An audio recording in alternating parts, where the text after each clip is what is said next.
episode of Gov Tech Today. I'm Russell Lowery. And I'm Jen Saha. And together we're going to try and bridge the gap between .com and .gov. A little special episode, a little series that we've been cooking up. I think we're building blocks for procurement, little bite-sized pieces that hopefully will be helpful to both elements of our constituent audience, both the .com and the .gov side. We'll see how this goes. Hopefully get some audience feedback about whether they like this format or whether it's helpful or not. The first one we teed up was it can be really difficult when a procurement comes out, and sometimes there's way too much detail but in some cases there's not enough detail, and you've identified and been interacting a bit on the issue of budget. Why don't you tee that issue up for us? So procurement is one of my passions. So I'm super excited for this building block series that we're doing here. And budget, a huge portion of how the vendor community looks at any of these projects, but also how the state looks at any of these projects. They have done the work. You have probably done the work when you sat on the state side. I have done the work when I sat on the state side of telling Department of Finance and the legislature how much something's going to cost, right? That's step number one. We want to replace this system. How much is that going to cost? Right. I have agonized over budget change proposals and sweated getting them from department to agency through the budget process and the Department of Finance. We've all been through that. Oh, yeah. There's an in-depth analysis, workload analysis, cost analysis that goes into any of these big projects. But when they hit the street, a lot of times that analysis is not transparent or evident. I've seen huge projects hit the street with, we want the vendor community to tell us how much this should cost, or we're not sharing that information, period. And I've asked the question of high-level government officials, why don't you just share the budget? Why don't you tell everybody what the target is that we're aiming for here?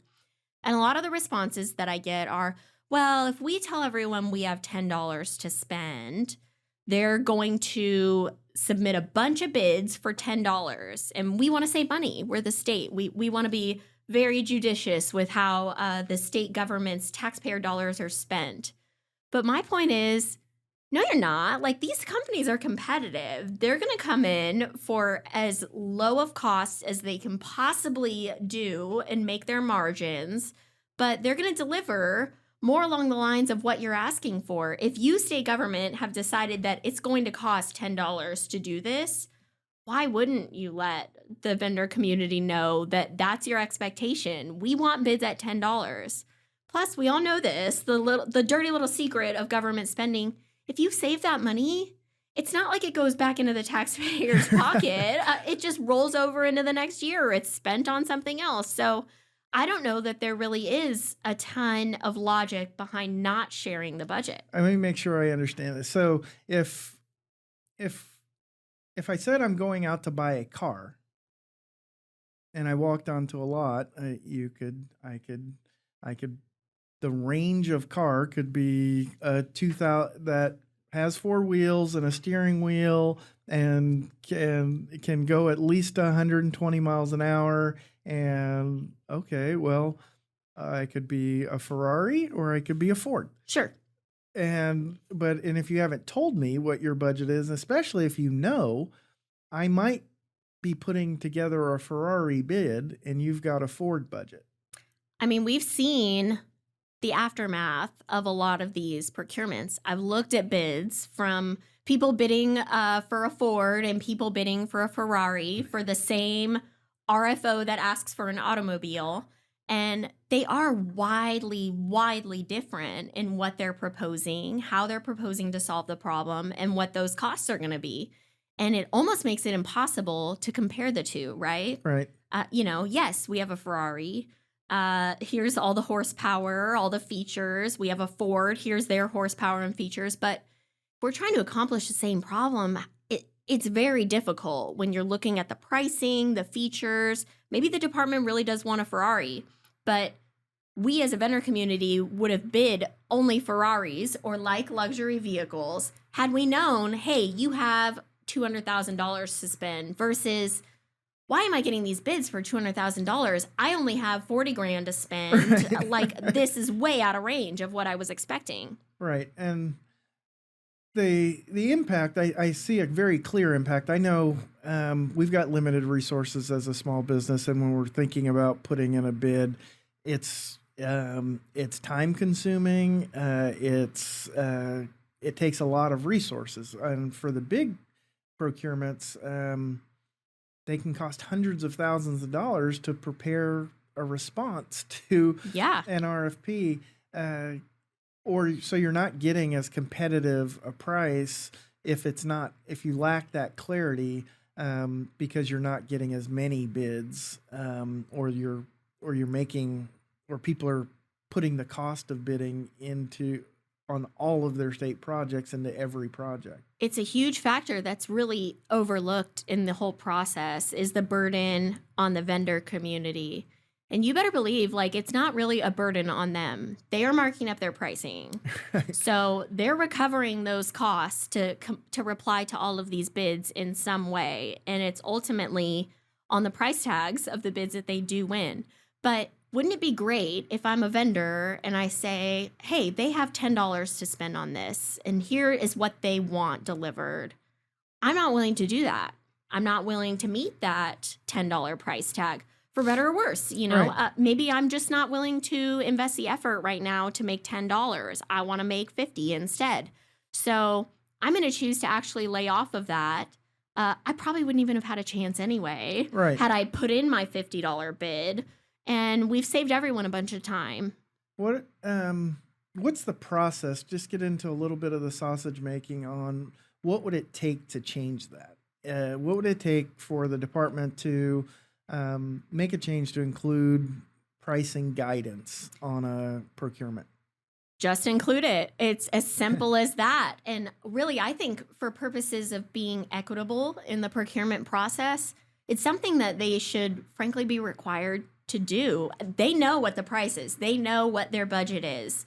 And sophisticated companies can work through different channels to figure out what that price is.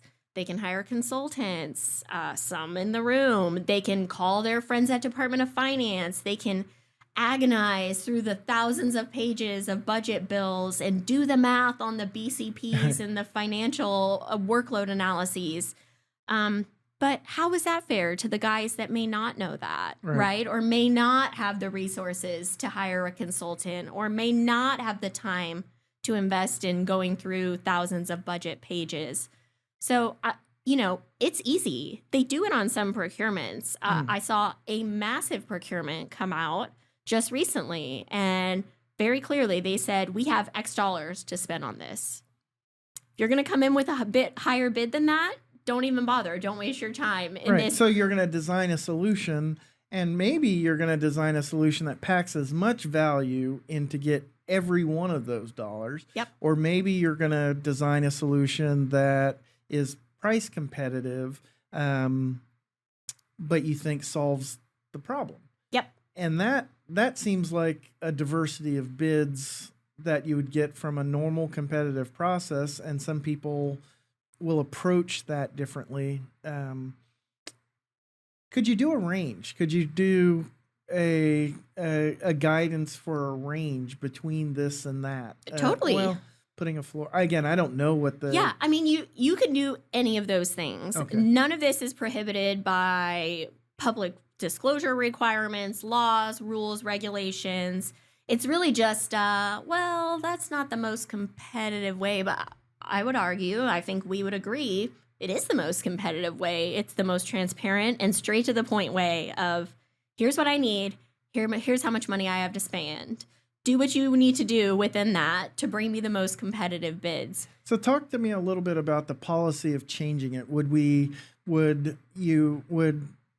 people approach the Department of Technology or DGS, or is it department by department, agency by agency? Where is the decision-making capacity on releasing the RFP to the street? So I think it really needs to be a wave of advocacy across every different channel that we have. Okay. I certainly sing the praises of the departments that do release budgets, but I think it's, change is never easy. Change in government is even more difficult.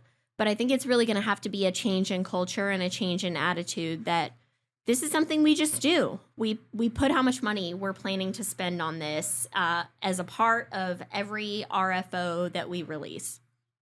Well, Jen, I thank you for sharing your expertise on this little procurement building block. I think it'll be helpful. Thanks.